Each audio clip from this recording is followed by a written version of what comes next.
di majalah Basis, Gaudiamus 75 tahun Basis, Romo Sindu, kenal Romo Magnis?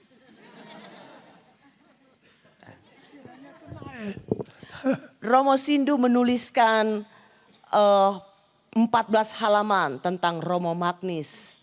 Ya, dan judulnya adalah Fundamentum Hidup dan Perjuangan Romo Magnis.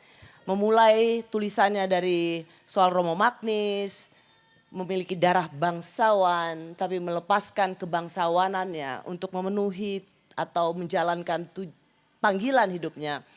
The calling of life. Lalu kemudian masuk ke perwayangan dan kemudian membahas soal fundamentum.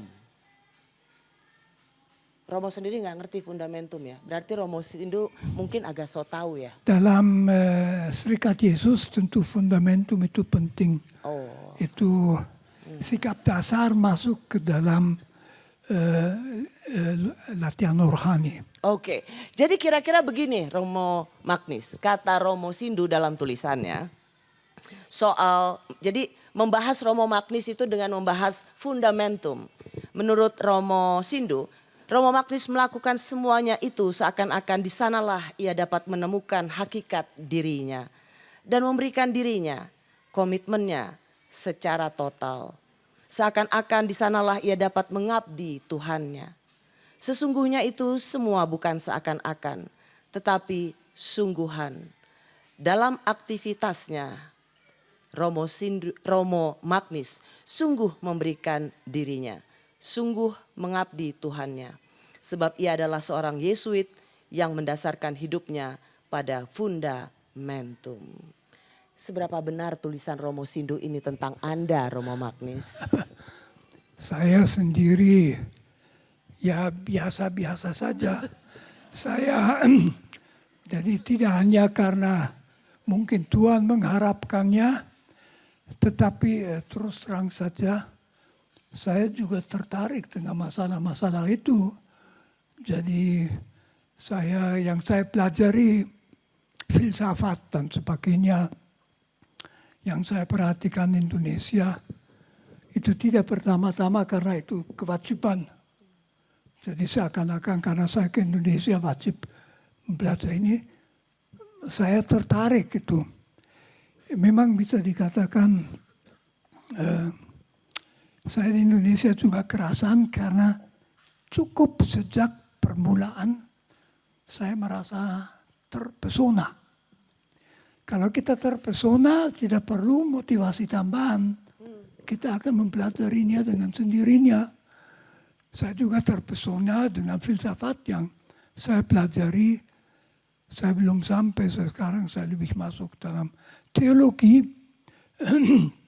Jadi itu tidak begitu, saya tidak merasa bahwa hidup saya di bawah sebuah keharusan. Misalnya karena rohaniwan harus begini, harus begitu. Saya tertarik. Mungkin juga saya bersyukur kepada Tuhan bahwa Dia menempatkan saya selalu ke tempat-tempat yang menantang dan menarik bagi saya. Itulah. Jadi cara mengabdi pada Tuhan dan cara mencintai negara ini, mencintai Indonesia. Ya, saya tentu dipanggil di dalam Orde Yesuit karena saya memang merasa Tuhan memanggil saya, itu panggilan saya itu sesuatu yang sebetulnya tumbuh. Saya berumur 10 tahun oleh ibu saya tahun 46, ayah saya masih tahanan perang di Uni Soviet waktu itu. Belum ada, menempatkan saya ke sebuah kolese Yesuit, St. Plasien, untuk seluruh gimnasium. Gimnasium itu ya sekolah menengah 9 tahun. Saya 9 tahun di situ. Dan sejak bulan-bulan pertama saya merasa itu tempat saya. Saya mau ke situ.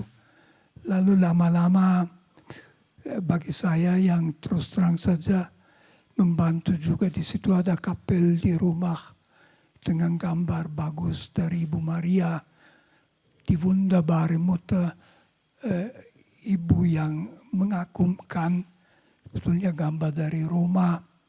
Saya setiap malam sebentar ke sana dan mungkin juga cukup lama lalu setiap malam sudah mendoakan rosario di situ.